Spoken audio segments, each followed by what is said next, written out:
the world would not be the same. Few people laughed. Few people cried. Most people were silent. I remembered the line from the Hindu scripture, the Bhagavad Gita. Vishnu is trying to persuade the prince that he should do his duty, and to impress him takes on his multi-armed form and says, "Now I am become death, the destroyer of worlds."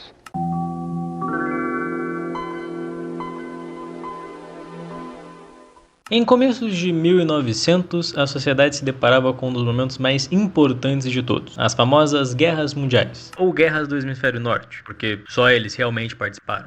O Brasil também deu um pau na Itália. Independentemente, a Segunda Guerra Mundial, e também a mais famosa, aconteceu ali em 1939, com os picas, os legais, que eram basicamente todo mundo, e os fudidos, que eram ali a Alemanha do bigodudo, a Itália, que tomou um pau pro Brasil, e o Japão, que na época ainda não sustentava toda a sua economia à base de anime, sushi e hentai do Sonic. E que, como eu disse, formava cada um ali 2 times, até que em 1945 tudo isso acabou. E como? Bem simples. Um pequeno projeto americano, chamado Projeto Manhattan. Projeto que esse se tornou uma pequena cidade de militares e cientistas e comandada por um físico judeu chamado Oppenheimer, com um único e simples objetivo: desenvolver a pior arma da humanidade. Depois, lógico, do que assistir 2 tempos de Curitiba e Botafogo de São Paulo pela Série B. Como disse, o objetivo desse projeto era desenvolver a famosa bomba atômica. Bomba essa jogada 2 vezes no Japão, uma em Hiroshima e outra em Nagasaki, matando mais de 200 mil pessoas. E foi assim que terminou basicamente a Segunda Grande Guerra. Mas como desde o começo dos tempos a humanidade sempre curtiu muito utilizar momentos históricos e vincular elas à arte, seja por animes, filmes, séries, arte rupestre, entre outros, a bomba de Hiroshima e Nagasaki não foi muito diferente. Inúmeras séries, filmes e documentários surgiram em volta disso, mas sem dúvidas o mais famoso é sobre o filme de Oppenheimer. Dirigido por Christopher Nolan e atuado por um elenco mais famoso do que o Brasil de 2006, Oppenheimer foi aclamado pela crítica e sem dúvida vai ser tratado como um dos clássicos do cinema nos últimos anos. Mas eu nunca consegui estar tão oposto à crítica quanto a isso, pois Oppenheimer não é só um filme chato pra um caralho, feito só pra um bando de pessoas cults, basicamente sem personalidade, ficar chupando e querendo mostrar que sabe alguma coisa sobre cinema, mas também é muito problemático. Oppenheimer é a prova direta que para os Estados Unidos eles sempre terão uma forma de se mostrarem as vítimas de algo e que os problemas deles sempre serão mais importantes do que litros e litros de sangue derramado.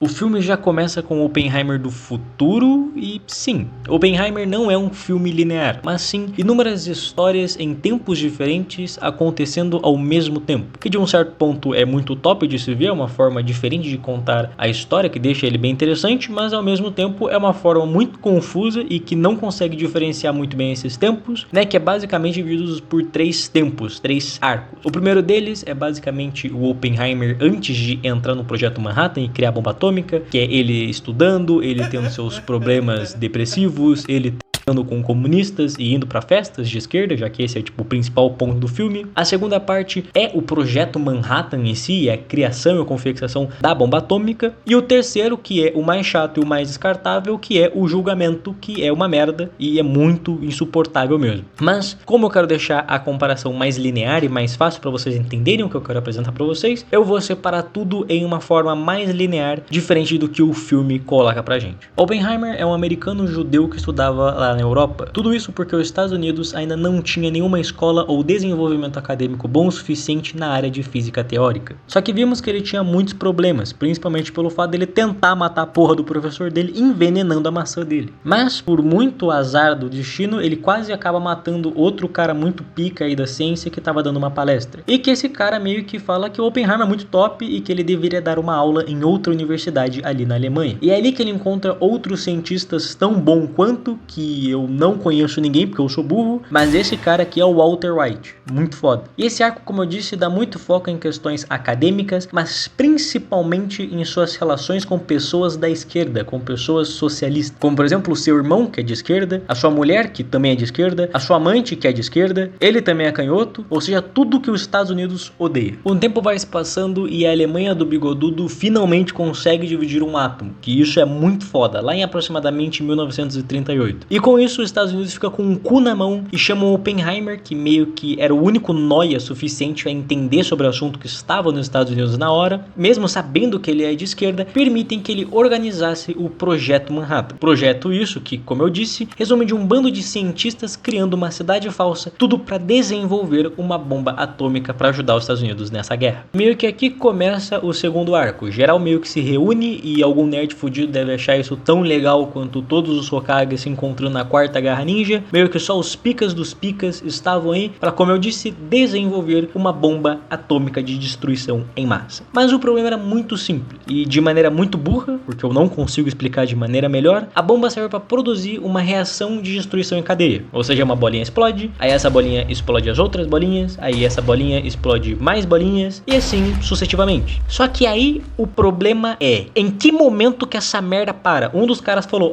essa reação em cadeia pode não parar e a gente pode destruir toda a atmosfera, basicamente transformando o mundo em um Fortaleza Ceará de tão quente que vai estar aqui. E com o cu na mão, o Oppenheimer vai meio que bater um papo com um dos manos mais picas do mundo até hoje, o carteiro do Chaves, ou para os mais íntimos, o cara do meme do eu sabo muito, eu sabo pra um caralho, que basicamente manda o Oppenheimer ir se fuder e fala, essa pica não é minha, você que se foda. Não, eu tô brincando. O Albert Einstein basicamente fala que é bom você divulgar essa informação pro mundo, porque daí se todo mundo sabe que vai dar merda, ninguém vai fazer porque ninguém quer dar merda. Só que os Estados Unidos mandam ele se fuder porque não querem que a Rússia, né, e a esquerda, a União Soviética, tenha as informações dessa bomba, então meio que só obrigam o Oppenheimer a continuar com seu projeto. Mas, por sorte, um dos cientistas, que by the way é careca, refaz os cálculos e descobre que a chance é quase zero. Não é 100%, mas é bem perto do zero. Então eles meio que se fodam e vão continuar com o plano. Outra questão é que o governo americano quer acelerar muito esse negócio. E fala basicamente que eles têm um mês e muita pica para fazer toda essa bomba atômica. Mas que por felicidades ou infelicidades, depende do seu ponto de vista, tudo dá certo e eles conseguem finalmente criar protótipos e desenvolver melhor essa bomba atômica. Mas isso demorou 3 anos. E depois disso, eles finalmente vão testar, fazendo assim uma das cenas com os melhores efeitos práticos da história e provavelmente destruiu a camada de ozônio daquele ambiente. E todo mundo vai se posicionando o mais longe possível para evitar que seja morto por ela. E depois dos 10 segundos mais dramáticos que eu já vi na minha vida, mas que é muito pica de se assistir esse momento, tudo fica claro. E é aí que a gente percebe uma das cenas mais bonitas do cinema moderno. Uma explosão atrás de explosão faz não só os cientistas em toda a volta muito impressionado com o que eles conseguiram fazer, mas qualquer pessoa que estava no cinema também meio que ficou com um sentimento maior. O negócio é realmente muito bonito. É um aglomerado de explosões pequenas saindo de uma grande explosão. É muito bonito em certo ponto ver isso, e o mais interessante é que tudo isso aconteceu por efeitos práticos. Ou seja, isso realmente aconteceu, não foi CGI ou coisa do gênero, e foi uma das coisas mais elogiadas por meio que todos os críticos de respeito e de renome, que essa cena se tornou uma das cenas mais bonitas, como eu disse, do cinema moderno, mesmo ela sendo problemática pra um caralho. Mas depois dessa cena, os Estados Unidos descobrem que não vão mais poder atirar essa bomba atômica na Alemanha, porque eles se renderam, e eles querem muito jogar essa bomba atômica, mas pela ideia de dominância, meio que provar pro mundo inteiro que eles estão mais fortes do que todo mundo, que não é pra mexer com os Estados Unidos, meio que fazer uma média. É basicamente aquele sentimento de se provar ser muito foda pras outras pessoas, né? Aquele famoso ditado, meu pai é foda e eu sou fodinha, meu pai come as coroas e eu explodi 200 mil pessoas, né? E aí eles se lembram, né? A Alemanha não dá porque se rendeu, a Itália também não pode porque o Brasil passou a pica neles, e o Japão tá pensando em se render. mas não se rendeu ainda. E aí os caras decidem jogar em duas cidades não tão grandes, não tão impactantes como Tóquio e entre outras, mas cidades boas o suficiente para fazer um alarme pro Japão finalmente se render, que é Hiroshima e Nagasaki, que é tipo Maringá e Londrina aqui no Brasil. E dito e feito, eles finalmente vão lá lançar todas as suas maravilhosas e lindas bombas do Christopher Nolan no Japão. E se lembra que eu falei que essa cena era muito problemática? Eu vou te explicar o motivo agora.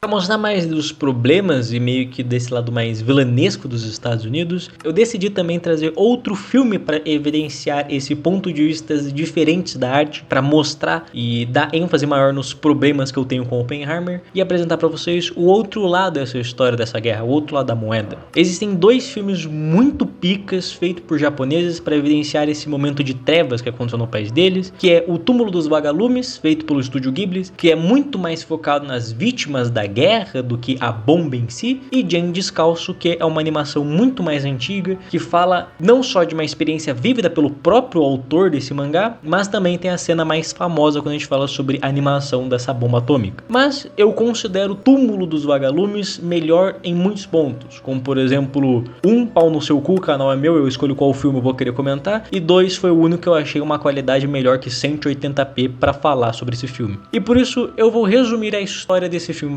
para você entender melhor os meus pontos sobre isso e depois utilizar algumas cenas do filme do Gen Descalço para evidenciar melhor outras situações. A história começa com Seita, que é esse moleque de apenas 14 anos que mora em uma pequena vila no Japão que está tendo que correr e encontrar um abrigo por causa do bombardeio americano acontecendo aonde ele mora. Ele vai junto com a sua irmã Setsuko até onde os refugiados estão indo, enquanto sua mãe vai seguir por outro caminho. Os caras vão se fudendo até chegar lá, vendo cada vez mais aviões no caminho e logicamente muita, mas muita morte e desgraça pelo caminho, e depois de muitos problemas eles finalmente chegam sã e salvo em um colégio, e esse colégio, como eu disse, é onde está todos os moradores dos bairros que eles residem. Lá o Seita encontra sua prima, que fala para ele que a sua mãe, né, a mãe do protagonista, acabou sendo atingida por uma das bombas e ela está socorrida no hospital, enquanto ela vai ficar ali cuidando pela Setsuko pro Seita conseguir encontrar sua mãe. Seita vai lá no hospital e descobre que sua mãe não só foi ferida durante a guerra, mas ela está completamente fodida, sem pele nenhuma, nem podendo tomar seu remédio direito. E logicamente, de maneira muito resumida e sem muito drama, ela morre. Setsuko, por ser só uma criança, não entende direito o que está acontecendo e fica muito triste por não poder ver a sua mãe e chora pra um caralho. E é muito triste essa cena. Mas o Seita manda o maior foda-se que eu já vi na vida e começa a girar num poste. Foda-se, criança, que a sua mãe morreu, eu quero virar o Sonic. Depois disso, os dois, que não têm notícia do pai e sua mãe acabou de morrer, vão morar com sua tia. E para conseguir comida e os caralhos, eles começam a saquear as casas pegando o que ainda não foi completamente destruído. E os dois, mesmo que no mundo cheio de desgraça, até conseguem se dar bem, eles vão brincando, seja na praia, seja pegando alguns vagalumes, uma cena bem bonitinha, sendo que a Setsuko é só uma criança nesse mundo de caos e destruição, mas ela encontra ali numa chance de brincar com o que ela acha divertido. E também a gente descobre ao chegar em casa que o pai do Seita é um soldado naval que está nesse momento lutando pelo Japão, mas que já fazem 10 dias que eles ainda não tiveram nenhuma notícia sobre ele. Aí você consegue entender o que aconteceu. E o pior de tudo, eles vão lá, vendem a roupa da mãe deles para conseguir um pouquinho de arroz, eles conseguem um potão de arroz, e a vagabunda desgraçada da tia deles chama o Seita de fudido e só dá arroz pro marido e filha dela, porque eles trabalham e estudam. Sendo que, o arroz foi o Seita que foi lá, pegou a roupa da mãe dele e trocou pra conseguir comer aquele negócio. E 2, ele não estuda porque a escola dele foi explodida e não trabalha porque a fábrica, sim, o moleque tem 14 anos, já trabalhava numa fábrica, também foi destruída. Isso sem contar que, como eu disse, a mãe deles acabou de morrer, faz nem uma semana direito. E é meio que essa véia dá aquele famoso discurso de: se você tá reclamando, faz aí a tua comida. E o Seita manda o maior foda-se da sua vida, compra uma panela e faz sua própria comida. Pau no cu da velha, né? Mas como eu disse, ainda a gente não está em um ambiente tão bom. A Setsuko, que é só uma criança, ela tem 4 anos de idade, toda hora começa a sentir saudades da sua mãe, toda hora começa a sentir falta dela e sempre acorda de madrugada chorando por causa de não estar perto da mãe dela. E mesmo assim, a piranha da tia deles obriga o Seita a acabar vagando no meio de um num cenário de guerra, a tia manda um moleque de 14 anos passear com a criança para tentar acalmar para ela poder dormir. E logicamente, por eles estarem em um cenário de guerra, eles são atacados por alguns aviões e tem que se encontrar ali em algum abrigo. E por sorte eles encontram um abrigo abandonado e a partir dali eles assumem que aquela será a casa deles e abandonam completamente a tia pau no cu. E a partir de agora, esse é meio que onde eles vão morar, meio que a casa deles. Um abrigo abandonado, sem eletricidade ou sequer um banheiro. E para comer, eles têm que saquear alguns destroços para conseguir alguma balinha de goma no fim do mês. Mas, novamente, esse filme é perfeito, que tem a maior desgraça acontecendo, mas eles conseguem achar alguma forma para colocar um momentinho fofo de todo mundo junto, de todo mundo brincando e se divertindo como as crianças que eles deveriam ser. Tem uma cena muito bonitinha, onde eles pegam vários vagalumes, porque eles não têm eletricidade na casa deles, enchem o quarto deles e fazem meio que uma pequena festa só os dois. Mas uma cena depois é a Setsuko tendo que enterrar eles, falando que queria muito ver o túmulo da mãe deles, igual está vendo o túmulo dos vagalumes. Olha o nome do filme aí, que foda. E como tudo tá uma merda e o Seita não tem um emprego por ser só uma criança, ele começa a roubar para ter o que comer. Afinal, olha a costa da menina. A Setsuko, por estar tipo há 1 mês, 2 meses sem comer direito, está doente e sofrendo por desnutrição. E a única forma dele conseguir comer alguma coisa, dela conseguir comer alguma coisa, é se o Seita roubar de alguém. Mas como diria o Mano Brown, todo mundo que rouba vai tomar no meio do cu em algum momento. O Seita acaba sendo pego e sendo espancado e sendo levado até a polícia. Mas por sorte o policial é gente fina e deixa ele embora. E essa cena é muito triste. Essa cena faz todo homem já chorar, porque todo mundo já passou por isso. Quer ver o Seita que estava até aquele momento tentando ser a corda ali, o peso mais emocional, né? Não tentando esparecer a desgraça que está acontecendo, porque tem a Setsuko, tem só 4 anos, ele está sendo um adulto para ela, desabando em choro porque não sabe mais o que fazer, que como eu disse, ele só tem 14 anos, né? Por ser apenas uma criança, meio que ele não sabe o que solucionar, a Setsuko começa a ficar mais e mais doente, até que um dia, quando o Seita descobre que o batalhão do pai dele foi destruído e ele finalmente entende que o pai dele não respondeu suas cartas porque ele estava morto, o Seita chega em casa, entrega uma melancia para tentar ajudar minimamente a fome da Setsuko, mas infelizmente é tarde demais. Nesse momento, a Setsuko já não está entre nós. O Seita vai lá, compra um caixão com o resto de moeda que eles tinham, alguns gravetos e consegue cremar ela, dando assim um último adeus para Setsuko. E de maneira muito resumida, esse é o filme. O filme não tem uma esperança, o filme não tem momentos incríveis, o que o filme tem é a desgraça, porque isso aconteceu na guerra. Essa é a situação, essa é a vida das pessoas que estiveram no Japão durante essa guerra. Afinal, essa guerra nunca vai punir as pessoas que começaram ela. Não foi os japoneses que começaram essa guerra, mas sim o governo, o imperador japonês. Ele é o principal culpado disso, mas quem acaba se fudendo é o povo japonês. São as crianças, as mães, nesse caso o Seita e a Setsuko, que são só 2 crianças. Outro filme muito bom para evidenciar esses momentos de guerra é o Gen Descalço, mas principalmente por uma cena em específico. Gen, como eu disse, também conta a história de guerra, mas de uma forma muito mais pesada, na minha opinião, pois o próprio autor sofreu essa perda. O próprio autor perdeu toda a sua família nesse caos. Todas as crianças estão olhando para cima enquanto um avião passa como qualquer ser humano normal, só que dessa vez é um avião americano, que simplesmente aperta Q, dropa uma puta bomba, e diferente da bomba de Oppenheimer, que é toda linda e ai meu Deus, Christopher Nolan me foda, aqui a gente vê melhor o que simboliza essa bomba e o que é realmente essa bomba. Em menos de um único segundo, tudo fica claro e um por um todos vão sendo destruídos. Até mesmo o chupacu de Campinas não sobra para contar a história. E quando você coloca lado a lado, você entende o porquê aquela bomba e porquê aquela cena de Oppenheimer é tão doentia. O problema é a glamorização, toda a mamação de ovo, todos os críticos elogiando essa cena, fez eles esquecerem do real problema desse momento, o real problema dessa bomba, que foram as inúmeras percas que foram vinculadas a isso. Como eu disse, mais de 200 mil pessoas foram mortas por causa dessa bomba. E todo mundo chupa muito a pica dessa cena e glorifica muito esse filme só porque ele é bonito. E, como eu disse, não foram soldados horríveis, né, preconceituosos, alemães, bigodudos do exército nazi, japoneses que odeiam pobres. Não foram eles que morreram, mas sim uma mãe, uma filha, um cachorro, ou sei lá que porra de espécie é essa. Essas pessoas foram punidas por esse momento da história. E tenta adivinhar como Oppenheimer mostrou isso pra gente. Como um filme de 3 horas, 3 longas e chatas pra um caralho de horas, mostrou todos os males, todos os problemas da bomba atômica. Opa, pera aí. Porra, eu odeio quando me ligam no trabalho, tá ligado? Só um segundinho. Falei. Bah, piá, morreu? Bah, nem acredito. Pô, mano, meus sentimentos. Mas e aí, fia? Sexozinho mais tarde?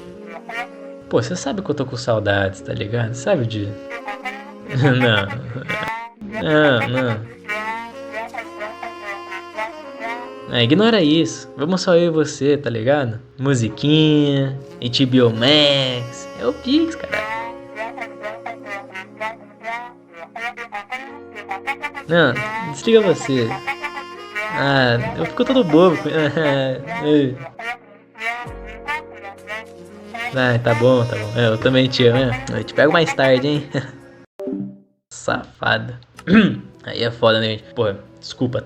Vó é um treco tenso. Mas foi dessa forma que Oppenheimer mostrou mais de 200 mil pessoas morrendo. Foi assim, com um simples telefonema. Christopher Nolan, que é um cara que fez a porra de um filme de 3 horas, não teve a decência de fazer uma cena de 2 minutos mostrando alguma pessoa do Japão sofrendo com essa bomba ou algum estrago real dessa situação. E pior, o filme continua por mais 1 hora só mostrando o caso do Oppenheimer, só o julgamento dele, porque, como eu disse, ele era comunista e os caralhos, ele era de esquerda. E spoiler, toda essa 1 hora de filme que é insuportável, que é uma merda, só aconteceu porque o Homem de Ferro foi chamado de beta pelo Peaky Blinders. Aí chamaram lá o Oppenheimer para o Conselho de Segurança. Né? Vamos destruir esse cara aqui. Oppenheimer! O documento mostra tudo. Mostra o que, caralho? Comeu ou não comeu, comunista? Tu comeu ou não comeu? Comeu a comunista. Comeu de novo quando tava carrado? Comi. Aí tem até a cena que aparece a comunista domando a jiboia em cima do Oppenheimer. E a sua mulher? É comunista também? Foi comunista muito tempo. Foi ou não foi comunista? Eu fui comunista muito tempo. Então é comunista também. Você tinha amigos comunistas? Não. Fale aqui, olhe pra mim, Oppenheimer. Você tinha amigo comunista? Tinha. Aqui o documento prova. Agora a última pergunta, para saber se você vai ficar ou não no Conselho de Segurança. Já tá tudo murcho, né? Aquela cara de pateta murcha assim. Você é como? Ele olhou para um lado, olhou para o outro. Acho que sou. Aí pronto, está fora do Conselho de Segurança, Oppenheimer. Agora pare de empatar nossa bomba de hidrogênio e nós vamos construir uma grandona para fuder com todo mundo. E você está fora porque é como e deixou-se seduzir pela Holland. E a sua Holland foi comunista. Está fora! Está humilhado! Aí foi lá, Oppenheimer humilhado. Só isso aconteceu. E foi o suficiente pra ser 1 hora de filme. Teve cena de sexo nessa porra desse filme que não serviu de nada. Só pra se ver 2 tetão com a sua mãe no seu lado. Mas não teve a decência de mostrar uma cena em Hiroshima e Nagasaki. E esse, como eu disse, é o meu problema com Oppenheimer, tá ligado? Tipo, você pode comentar que o filme nunca se propôs a falar da bomba, que o foco era muito mais sobre o cientista e todos os seus problemas políticos do que qualquer outra coisa, mas quando você fala de Oppenheimer, você tá vinculando diretamente a bomba de Hiroshima e de Nagasaki. Então você tem que ter uma responsabilidade de falar sobre uma merda tão pesada que assola até hoje os cidadãos daquelas cidades. E eles não fazem isso, eles fazem pior. Eles glorificam Oppenheimer, que é um corno desgraçado. Tipo, o próprio filho da puta falou que, mano, se você explodir no chão, você vai matar pessoas. Mas se você explode no ar, você mata mais pessoas. Se ele fosse uma pessoa do bem, ele não falaria isso. Ele ficava quieto, falando, não, beleza, matei ele, minha rapaziada, eu vou ficar de boa. Mas ele piorou, ele matou ainda mais pessoas, né? Eles glorificam, falando que Oppenheimer era uma pessoa com problemas, né? Com casos de amor, né? E isso sem contar a porra da cena da bomba, que é uma beleza incondicional, que é um efeito prático, milhões e milhões de dólares para mostrar como a bomba fosse algo incrível, como ela fosse algo belo, e não conseguiram uma cena. 3 atores japoneses para mostrar Hiroshima e Nagasaki sendo explodida e o real impacto nessa bomba. O problema de Oppenheimer não é seus problemas políticos. O problema de Oppenheimer não é sobre as questões que ele teve com seu relacionamento ou seus problemas depressivos. O problema de Oppenheimer é mais de 200 mil pessoas sendo mortas. Aí o filme mandou o maior cinzelo foda-se para essas pessoas e fez um filme de 3 horas que não tem uma cena. Melhor, tem um único telefonema para comentar sobre isso.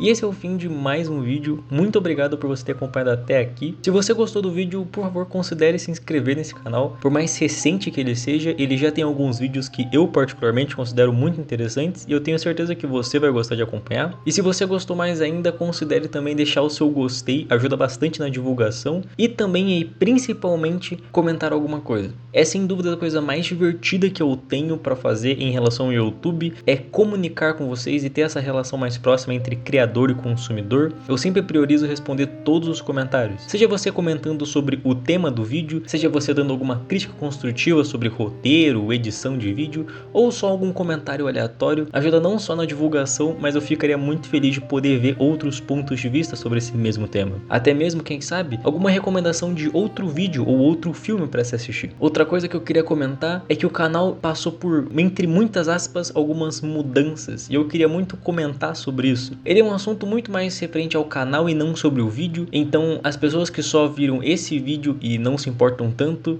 meio que não vão ganhar nada em escutar o que eu vou falar daqui adiante, então dá pra sim considerar esse o final do vídeo por completo, porque daqui eu só vou falar por alguns minutinhos com a rapaziada que acompanha esse canal mesmo.